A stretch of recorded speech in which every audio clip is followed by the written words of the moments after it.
Hi, everybody. Specifically, we're looking at toddlers today because toddlers, as you know, can disrupt mealtime. We love those little bumbling, wonderful, energetic beings, don't we? But really, when you want to have them sit down and eat a meal, it can become a problem. So let's jump right in. In the next 10, 15 minutes, I'm going to give you so many great ideas around mealtime for parents and childcare providers, teachers, etc. So what's the promise today? You are going to get toddlers to eat more of what you want them to eat and less of what you don't want to eat. And also, you're going to have a more calm and relaxed mealtime. Sound good? You will also, if you apply these strategies, have more energy. What? Yes, more energy, less stress, more joy in your life while you're caring for young children. So let's jump right in. Are you ready? Why? Why is it that toddlers have trouble at mealtime? I mean, it really, when they're babies, we feed them and they eat. It's just such a simple process. And then all of a sudden, around 10 months, they start looking at food differently. They become little scientists. And all of a sudden, the food becomes about, ooh, what does this feel like? What does this taste like? What kind of texture is here? Oh, what does it look like when I drop it on the floor? My mom gets mad when I do that. I'm going to try it again and see how she'll react. So there we are in those moments with toddlers, and they start misbehaving at mealtime. They might poke their friends, do things that we really wish that they wouldn't do. Part of it is because they're these little scientists. Part of it is that they actually need less food. They're going to triple their weight the first year of life. In their second year of life, they're only going to gain 4 or 6 pounds, so they don't really need as much food. So for us parents and childcare providers who've been giving them bottle after bottle of food, it can be very disturbing to all of a sudden have the child not seem very hungry. Another thing is toddlers, they're grazers, so they naturally want to eat a little bit here, a little bit there. Next time you see a toddler, look at their little fist. That little tiny fist is about the size of their stomach. So now imagine how much food they actually need to eat. And then try and picture how much food you put on their plate at mealtime. It's probably more than like their little fist, right? So first of all, that's a hidden tip in here, one I wasn't planning on. Don't put as much food on their plate. It can be overwhelming if you have a little tiny stomach to all of a sudden see all this food. They're learning eye-hand coordination, and they're building their small muscles. So all of a sudden they like squishing it, putting it in their mouth. They might feel it on their face. They start getting really messy sometimes in the ones, depending on the child. So also they hit the me do it stage. Have you guys noticed this? I'm wondering, have you noticed a child at the stage starts going, me do it? You try and help them with their shoes or their pants, me do it. You try and hold their hand when they're crossing the road, me do it, right? Whether they say it with their words or their body, that's what they get into. So here they are at mealtime, and it's the same thing. Me do it. I don't want you to appear in control. I don't want you to tell me what to do. I need to say for myself.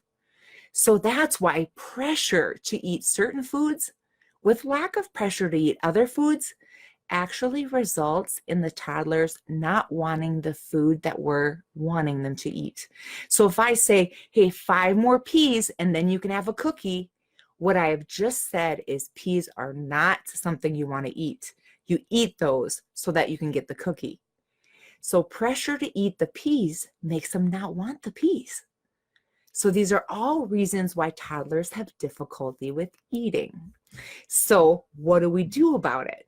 There's a lot of different reasons they're having trouble, but you know me, I want to every single week bring you tips and tools you can apply that really do work then.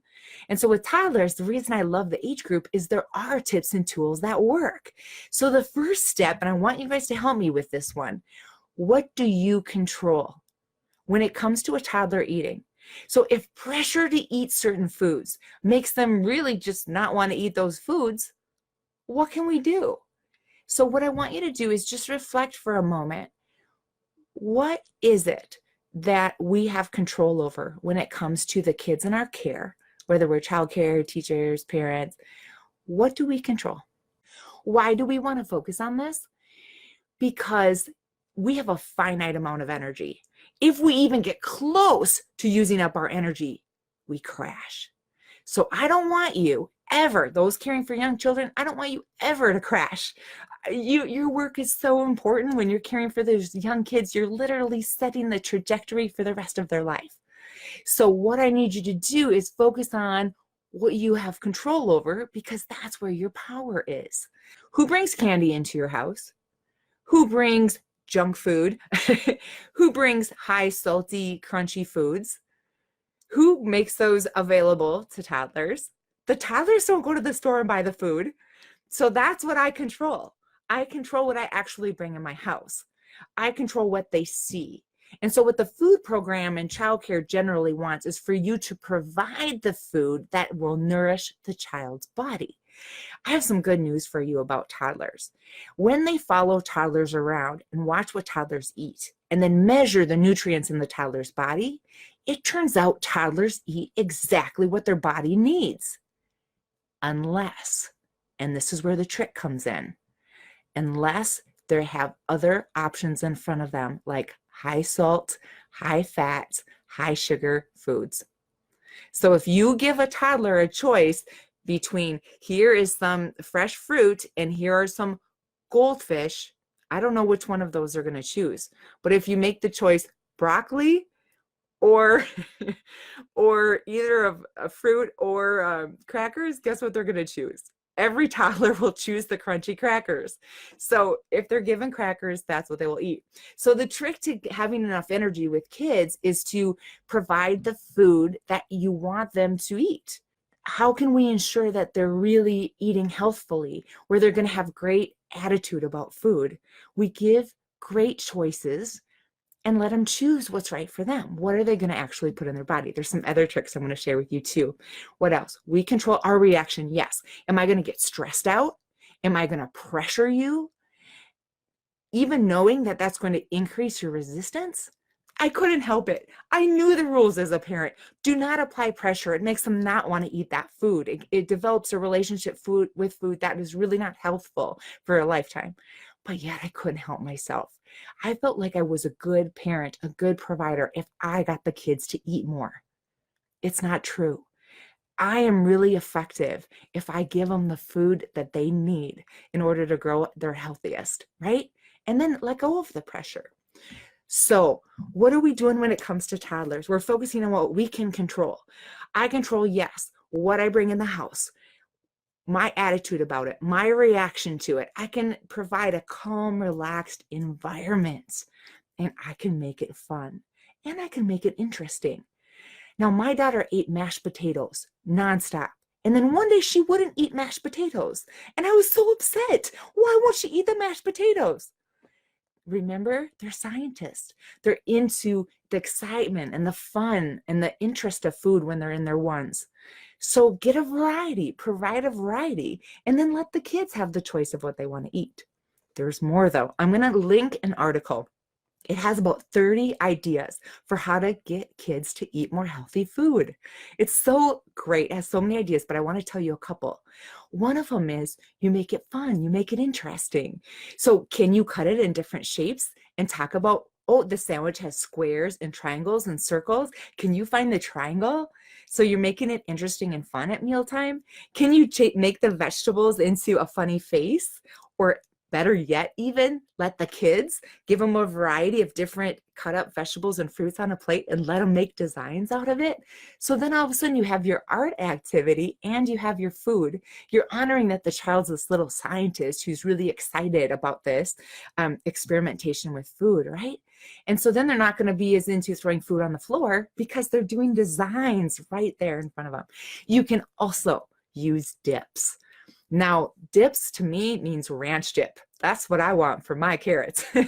No, provide them different kinds of dip, like hummus, non-fat plain yogurt. I'm not kidding you. These little toddlers don't know, oh, this yogurt has sugar and this one does not. So I should like this one and not like that one. You just provide these high quality foods and they'll start experimenting with them and find the different things that they like.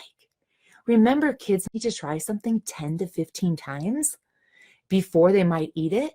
For my daughter with broccoli, it was 3 years of no. And then all of a sudden she ate 2 cups of it. What?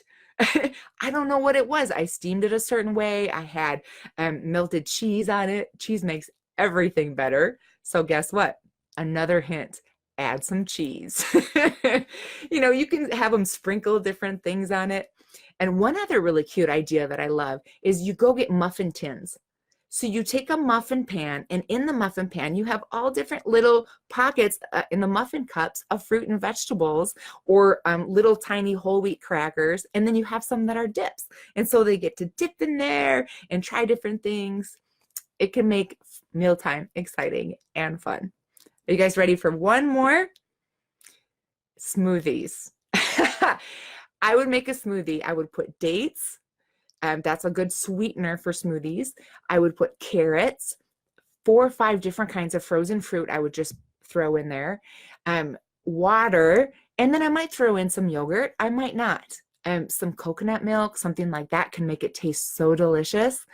I grind all that up. Now, I don't even like dates, but I like them in a smoothie. It makes it sweet, and you are giving the child high quality nutrients. And guess what kids like? Drinking things out of a straw. So give them a little cup with a little straw and let them drink out of it. But I want to ask you one more question. Why didn't I say be silly? Remember 2 weeks ago when my very top strategy for getting toddlers to do what you want them to do was be silly, and we applied it to a lot of situations? Why didn't I use that with food, do you think? Does anyone have any ideas? I didn't say be silly because we don't want to trick kids into eating. That's why I didn't say put on media. If you put on media, yes, people eat more. It's part of the problem. When you're watching media, you're not attuning to your body and what your body is needing for food. So keep media out of the picture. One more thing I want you to remember. What you focus on will grow. So when you sit down for mealtime, create a calm, fun environment. Interact with your little toddler. Show that it's fun to sit and enjoy a meal together, and they're a lot more likely to behave well. If I turn to my partner and I start talking and having a conversation, what happens? They start misbehaving. So have your conversation another time, and when you're at mealtime, try and make it engaging and fun. Have a calm experience where you're all getting some connection time. If you have any questions or comments, you can put them in the box, but look for my link to the article on many, many different ways to help with picky eaters. Share your ideas, your tips and tools for getting toddlers to eat healthy foods, calmly participate in a fun way at mealtime, and stop the mealtime mayhem. Have a wonderful day. I will see you next week. Over and out.